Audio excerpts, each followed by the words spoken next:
buenas tardes a todos. Le damos la bienvenida a otra cápsula de Vive Sano. Nos acompaña la doctora Margarita Virgen. Ella es egresada de la Universidad Panamericana con mención honorífica. Es internista por parte del Hospital Español. Es subespecialista en infectología del Instituto Nacional de Nutrición. Actualmente trabaja como infectóloga clínica en el Instituto Nacional de Cardiología y Hospital Español. Es coordinadora del Laboratorio de Inmunología y Biología Molecular del Hospital Español y además es profesora titular en Medicina y Enfermería UP de Infectología y Microbiología. Le damos la bienvenida a la doctora. ¿Qué tal? Buenas tardes. Pues en esta ocasión platicaremos sobre herpes zóster. Pues me basé sobre todo en el contexto de la información que voy a presentar en pues las recomendaciones tanto de Estados Unidos, europeas y las guías clínicas mexicanas, también con información pues de la CDC, ¿vale? Y algunas imágenes que se utilizaron en el foro de vacunas que se llevó a cabo en España. Entonces, muy brevemente vamos a platicar las generalidades, las indicaciones de las vacunas, la importancia de por qué se tienen que vacunar y bueno, en qué consiste esta enfermedad, ¿vale? Herpes zóster es una infección generada por el virus de ADN que pertenece a la familia alfa herpes virus. Es muy contagioso y está presente en todo el mundo. Zóster en realidad es una reactivación de una primera infección que todos conocemos, que es la varicela, ¿de acuerdo? Entonces, la primoinfección se da en la infancia principalmente por varicela zóster y este virus va a generar una latencia, es decir, que se queda pues como adormilado en la espina dorsal y en los ganglios de los nervios craneales. Entonces, ya después de varios años, por diferentes razones, se presenta una reactivación que cambia el nombre de la enfermedad y se conoce como herpes zóster. Y esta va a ser ya una diseminación de solo el ganglio en el que el segmento del tejido inervado que corresponde a un dermatoma va a presentar una manifestación a diferencia de la varicela, que es una pues manifestación mucho más diseminada, ¿no? Entonces, bueno, un poco, ¿no? Las manifestaciones de zóster generalmente el 60% van a ser en la región del tórax y pues los ganglios afectados son justo, ¿no? En esa región, pero pues también se puede presentar pues en área lumbar y en área de cara, ¿no? Con los nervios craneales como podemos ver en las fotos. Entonces, ¿cuál es como la patogénesis? ¿Cuál es la evolución de esta enfermedad? Bueno, pues inicialmente nosotros para contraer este virus, pues vamos a primero habernos infectado por varicela en algún punto de nuestra vida, ¿de acuerdo? Entonces, este virus de varicela, va a empezar su replicación de forma nasofaringea, como cualquier infección respiratoria, ¿no? Viral, y ocurre inmediatamente posterior a esta replicación, pues una manifestación de una infección primaria, ¿no? Y continúa con la diseminación en el tejido linfoide, que va a estar pues adyacente, es decir, como buena infección viral respiratoria, lo primero que se va a inflamar, pues van a ser los ganglios más cercanos a esta región, y pues no los niños van a tener generalmente pues lo que nosotros conocemos como anginas o inflamación de los ganglios de esta región en cara, ¿no? Y entonces ahí el virus va a infectar los linfocitos, específicamente los linfocitos TCD4 de memoria, que estos después es donde se va a quedar el virus en cierta latencia y expresarán ya la segunda manifestación de esta infección, que sería zóster. ¿De acuerdo? Estos se expresan antígenos en la piel y pues va a llevar al virus, al epitelio, pocos días posteriores a la infección. Y esto se va a dar pues dependiendo de la respuesta inmune que nosotros tengamos, ¿no? Entonces, más o menos como podemos ver en esta imagen, pues el virus ingresa por vía respiratoria, se queda, genera una viremia, es decir, una replicación del virus en general en todo nuestro organismo, y después se va a quedar dormido o en latencia en la en la médula espinal, y cuando existe una reactivación, bueno, pues solamente se va a manifestar en una área específica de nuestra piel que se conoce como dermatomas. Entonces, como ya veíamos dentro del punto de vista de epidemiología, la varicela va a ocurrir típicamente en la infancia. Esto no significa que sea exclusivo. Actualmente, pues hemos visto pacientes, sobre todo inmunosuprimidos, en los que no tuvieron contacto con la varicela durante este periodo etario y que entonces van a tener primoinfecciones en la vida adulta, ¿no? Es raro, pero también puede suceder, ¿vale? O, por ejemplo, en pacientes que tienen trasplantes de médula ósea en el que se barre la memoria de todos los virus a los cuales hemos estado expuestos, pueden presentar manifestaciones de primoinfección cuando hay contacto con este virus, es decir, que pueden, no después de un trasplante de médula ósea, al tener contacto con el virus, dar una manifestación de una varicela, ¿vale? Entonces, bueno, después de la varicela, como quedamos, pues se queda latente y esta latencia es de por vida, es decir, en realidad nunca nos curamos de la varicela, solo se queda dormido el virus y va a existir esta reactivación con manifestaciones clínicas conociéndose como herpes zóster. Ahora, ¿cuántas veces se puede reactivar el zóster? Desgraciadamente, varias veces.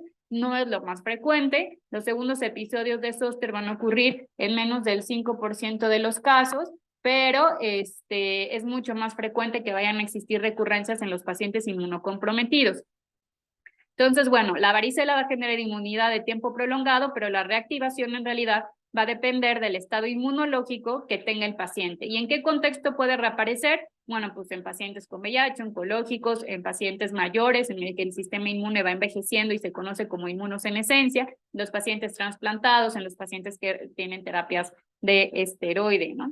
Entonces un poco, ¿no? La clínica, como nosotros conocemos muy bien pues, la varicela, que es una manifestación de estas lesiones dérmicas, es decir, empieza como una infección respiratoria con una manifestación dermatológica y en la varicela, pues la presentación es diseminada, ¿no? Básicamente, ¿no? Como lo conocemos bien, versus zóster, que solamente se va a dar en una parte, ¿no? De expresión de esta región que se conoce como dermatoma, un nervio que inerva todo un trayecto en la piel, que es como nosotros lo consideramos como dermatoma. Ahora, ¿cuál es la relevancia? Bueno, pues el problema es que la incidencia de presentar zóster va incrementándose con la edad y dentro de los estudios epidemiológicos, la edad media de apariciones a partir de los 64 años. De ahí la primera indicación a la primera vacuna que existió para zóster, que era para pacientes mayores de 65 años. Esto ya cambió.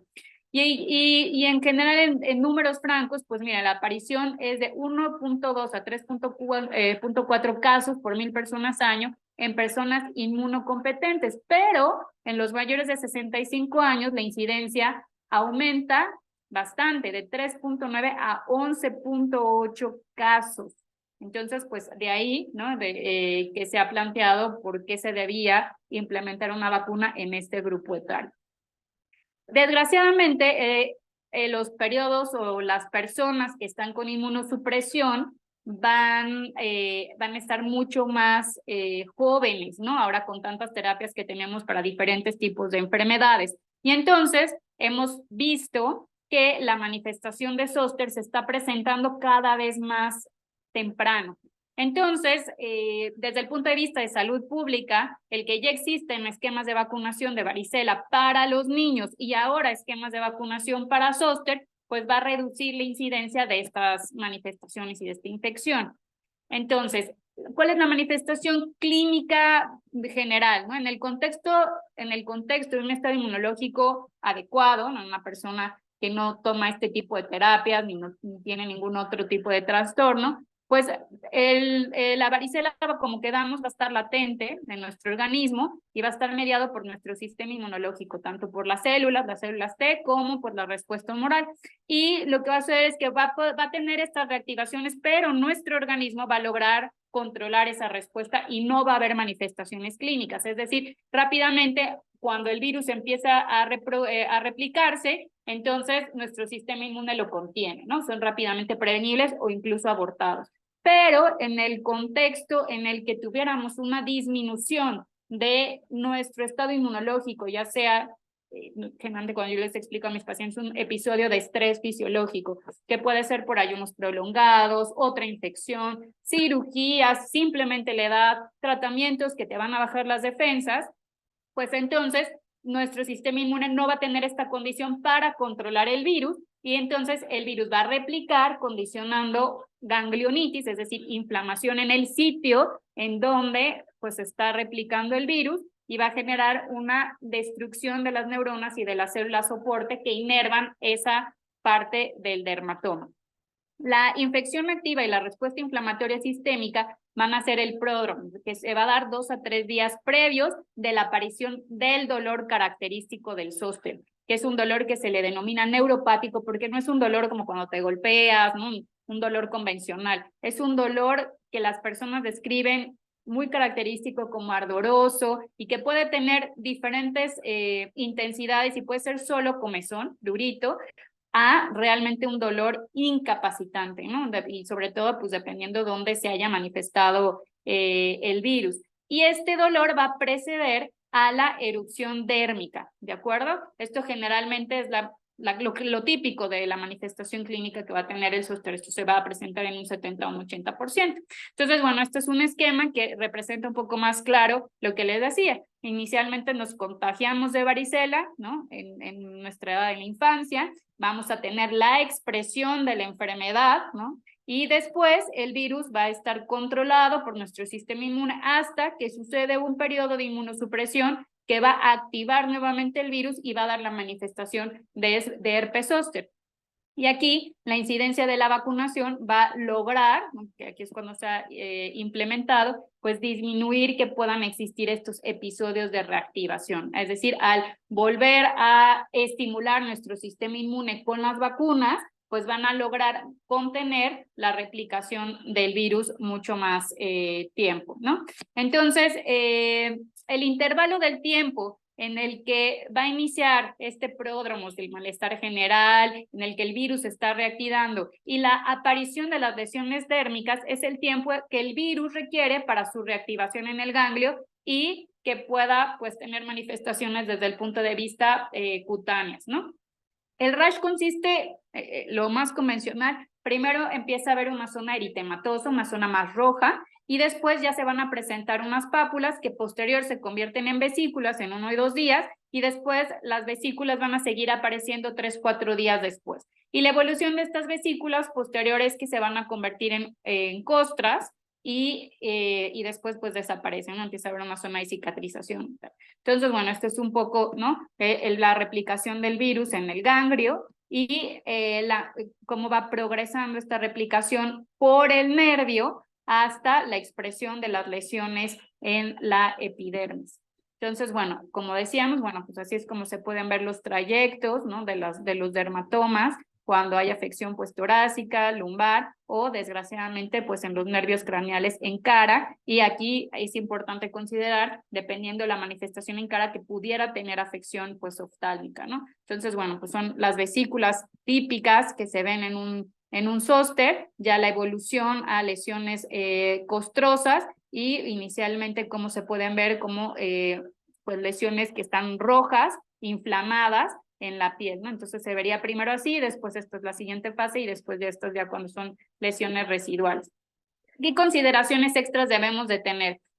Como comentamos, normalmente ya más que aparecieron las vesículas, estas pueden seguir apareciendo hasta 3, 4 días después, pero empieza después a limitarse el cuadro. Sin embargo, si posterior a una semana persisten apareciendo nuevas vesículas, se debe sospechar que el paciente tiene algo de base que hay que estudiar un poco más, ¿no? O sea, algo de inmunosupresión que no tenemos muy claro.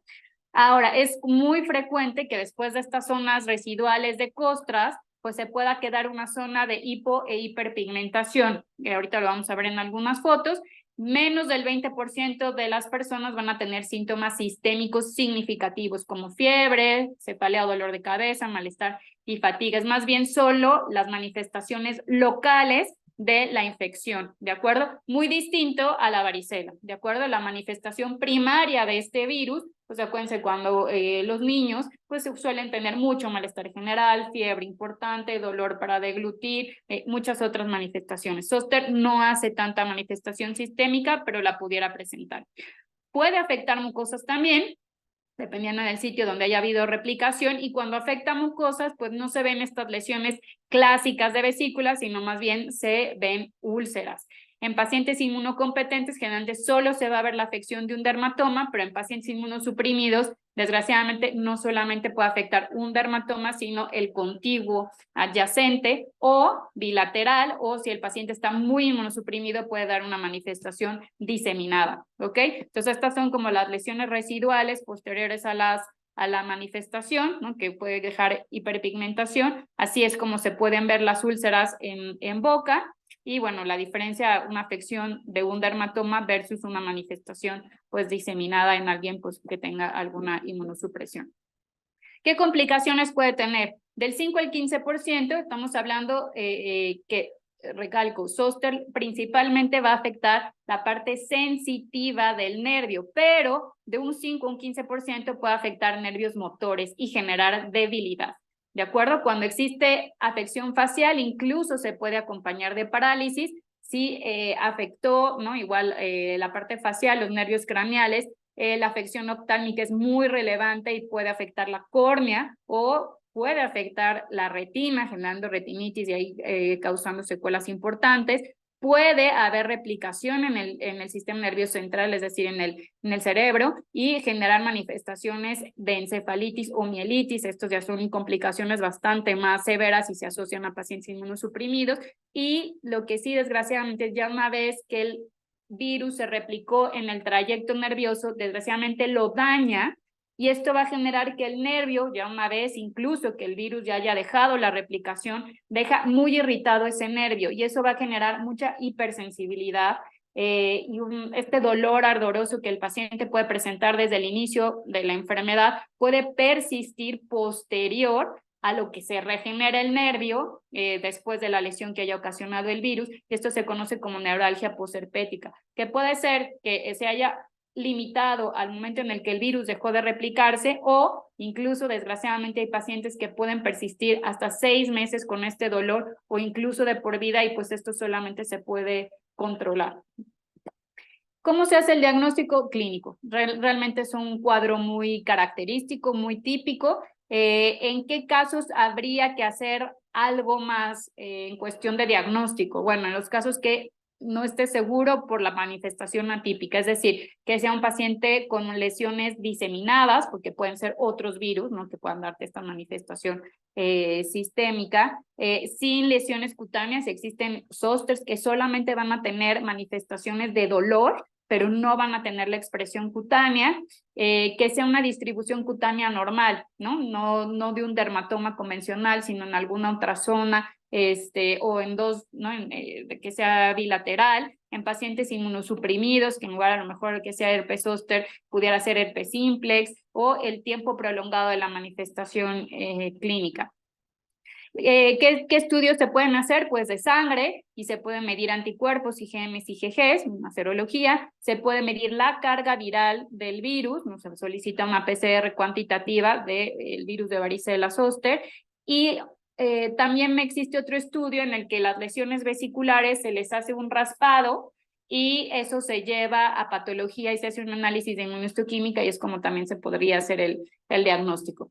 ¿Qué tenemos de tratamiento? Pues en realidad existen 3 antivirales sistémicos. En México solo hay disponibles los 2 primeros, que es el aciclovir, el valaciclovir, y en Estados Unidos existe el famciclovir. En realidad es una infección, como comentamos, de una reactivación del virus desde el ganglio. Entonces, pues el dar un antiviral tópico, estas cremas que existen, realmente no ayudan o no cambian la evolución de la enfermedad. Lo que necesitas es tomar el tratamiento tomado, ¿no? Formalmente, el antiviral, para que pueda tener efecto. Y lo ideal es tomarlo pues en cuanto el paciente tenga la primera manifestación clínica. Hay muchos pacientes que desgraciadamente cuando tienen el primer episodio de zóster, pues es un dolor nuevo, y hasta que no tienen ya las lesiones en todo el dermatoma no se dan cuenta que es la enfermedad, ¿no? Y entonces aquí ya el virus avanzó bastante y ya generó pues este daño en todo el trayecto nervioso, y es mucho más difícil controlar pues la secuela del dolor.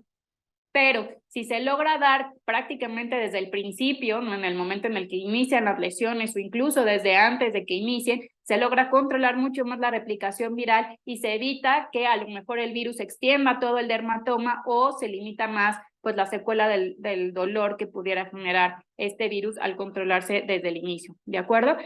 Para el dolor neuropático, pues están en general pues los analgésicos, sea como paracetamol. Se puede dar específicamente medicamentos para el dolor neuropático, como gabapentina o pregabalina, para pues las lesiones, el prurito, la comezón que generan, ¿no? Las vesículas, se puede dar cosas tópicas, ¿no? Que son como polvos para secar las vesículas y ayudar a que mejore la evolución de estas lesiones mucho más rápido. Y en casos de que el dolor sea muy intenso, bueno, pues incluso se han dado opioides o un bloqueo anestésico para controlar estas manifestaciones. Entonces, habitualmente el tratamiento de estos antivirales sistémicos se da por 7 días en los primeros episodios, que es cuando en un paciente convencional inmunocompetente se puede controlar bien la infección. Y lo más importante que quisiera recalcar aquí, y asociado pues a esta campaña que existe en la universidad, pues es la importancia y la relevancia de las vacunas, ¿de acuerdo? Ya se han desarrollado 2 vacunas para zóster. La primera se descontinuó en el 2020 y era una vacuna de virus vivos atenuados, y ahora la vacuna que está, la única vacuna aprobada para herpes actualmente, es una vacuna que ya se denomina como recombinante de glicoproteínas específicamente para antígenos del virus. Tiene diferentes indicaciones. Ya habíamos quedado que la epidemiología inicial se veía en pacientes mayores de 65 años, cuando aumentaba mucho más la incidencia de los primeros episodios. La indicación de esta vacuna ya se está haciendo pues bastantes años antes, justo para evitar que se presente este primer episodio. Entonces, la indicación de esta vacuna, Shingrix, es para mayores de 50 años, tanto inmunocompetentes como inmunosuprimidos, ¿de acuerdo? Incluyendo a personas, porque muchas veces dicen, bueno, pues si yo sí ya me puse la vacuna, la primera, la de virus vivus, ¿me puedo poner la vacuna recombinante? Sí se puede, idealmente con 5 años de diferencia. ¿Por qué? Porque no hay estudios en los que se haya visto, se haya podido estudiar con menos años y si va a haber algún efecto secundario. Entonces, hasta ahorita la recomendación es, si tuviste la primera vacuna, te puedes poner esta, pero si ya han pasado 5 años de la primera. Si ya tuviste un primer episodio de zóster, ¿sirve la vacuna? Sí, también tiene indicación. Entonces, si ya lo tuviste, pues es sobre todo para evitar una recurrencia. Si tuviste o no tuviste varicela, ¿te la puedes poner? Sí, con más razón, porque la idea es evitar que se reactive la varicela, si el virus, si es que lo tuviste, y si no, para evitar una primera infección con el virus y ya tener anticuerpos. Ya seguramente tuviste la vacuna de varicela en la infancia, bueno, pues ahora la vacuna para evitar que tengas una nueva primoinfección o una primoinfección. ¿Cómo se debe de administrar? Se dan 2 dosis, la primera que se considera el tiempo cero y la segunda dosis tiene que ser entre los 2 a 6 meses posteriores a la primer dosis. Idealmente no darla a las siguientes 4 semanas, ¿no? La recomendación es 2 a 6 meses posteriores a la primera. ¿Qué pasa si te la pones, si la segunda dosis te la pones después de del 6º mes? No implica que tienes que reiniciar todo el esquema de vacunación, te lo puedes poner, pero no es lo ideal. La eficacia que se ha demostrado a 3 años es del 90%, que es algo muy bueno. Esto es decir, que te pones la vacuna y a 3 años no se han presentado primeros episodios de varicela o zóster. No es útil como profilaxis post-exposición. ¿Qué pasa? ¿No? Que llega algún paciente en el que se expuso o estuvo en contacto con alguien que ya tuvo una manifestación de herpes zóster y se quieren poner la vacuna solo porque estuve en contacto con, no sirve para profilaxis post-exposición, ¿de acuerdo? O sea, existen las indicaciones formales para la vacuna y no es para esto su uso. Ahora, ¿qué contraindicaciones podríamos tener? Bueno, en el contexto de un paciente que haya tenido anafilaxia a otras vacunas, bueno, pues obviamente hay que tomar con reserva el administrar nuevas vacunas, ¿no? En el contexto de que el paciente tenga una enfermedad severa aguda, es decir, si ahorita el paciente está hospitalizado por una neumonía o tiene una infección de vías urinarias, pues no es el momento ideal para poner una vacuna, ¿de acuerdo? O sea, realmente las vacunas lo que hacen es estimular el sistema inmune. Si el sistema inmune está activo batallando con otra infección, pues no es lo ideal vacunar, ¿no? Episodios de zóster agudo, es decir, si en este momento el paciente tiene un zóster, vacunarlo no le va a servir de nada porque ya está teniendo la manifestación clínica de la enfermedad. Entonces, vacunarlo ahorita no le va a prevenir absolutamente nada, le va a hacer ningún cambio. Entonces, realmente se debe retrasar la vacunación hasta la resolución de este cuadro de zóster. Y en embarazo y en lactancia, porque no hay estudios todavía para esto. Eso sería todo con respecto a zóster. Espero que la información les sea útil para tener un panorama un poco más completo sobre esta enfermedad. Y bueno, pues estoy a sus órdenes por cualquier cosa. Doctora, muchas gracias por su tiempo y por la información. Yo creo que será de gran utilidad. Y muchas gracias también por aclararnos las indicaciones específicas para que podamos hacerle llegar la vacuna a quien realmente sí la necesita. Sería todo por el momento, doctora. Le agradezco su tiempo, su información. Y pues los invitamos a revisar las demás cápsulas que las podrán ver en la página de YouTube, donde también estará esta también.